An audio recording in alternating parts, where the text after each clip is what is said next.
Can young Canadians afford to live downtown in Canada's big cities? What are they spending their money on when they move to a big city? Well, rent is the biggest thing.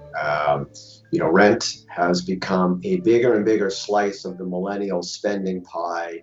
Good news flash here, the pandemic has reduced demand for rental units, and that means prices or rent are falling. And I think here's a chance to get a bit of relief. If your lease is breakable or if lease is at the end, look around. You may have a chance to save a substantial amount of money.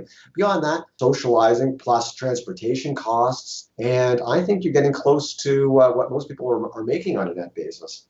People who live in Toronto, Vancouver for work will still need to save for retirement. Is it possible to do both? And how can you do that? Very good question. In some cases, I'll be frank and say, no, it is not possible because your cost of your mortgage, plus your property taxes, plus your upkeep and maintenance, plus daycare, plus car loans, etc., may not leave you much money to save. I think that we have this idea that we should all be good little girls and boys and save for retirement right from the very beginning and pay down your mortgage. You can't do everything.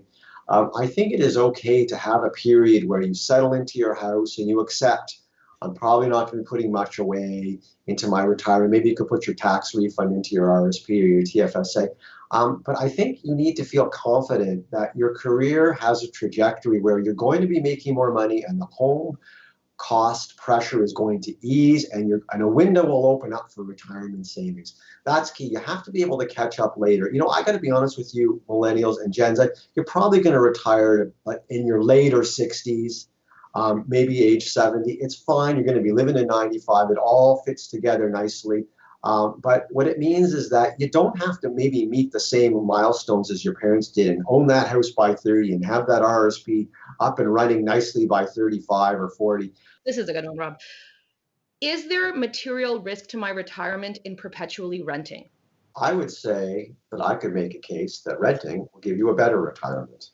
We just talked about how people who own a house might not be able to afford to save for retirement. So maybe they'll come up to retirement. They've got a very modest amount of retirement savings and a paid off home worth a lot of money. The renter, providing they're not maxed out on rent, has an opportunity to take a chunk of money that the homeowner is spending, but the renter is not. Property taxes, upkeep, maintenance, improvements. There's a lot of extra money to invest in for retirement. You can build yourself quite a big investment portfolio. And let's say it's not as big as the homeowner's home equity at the end, and the homeowners can sell their house tax-free, and your investment portfolio, you'll have to pay some taxes on it unless it's in a TFSA. That's only a limited amount. So it's not a perfect comparison of the wealth that the renter builds up and the wealth that the homeowner builds up.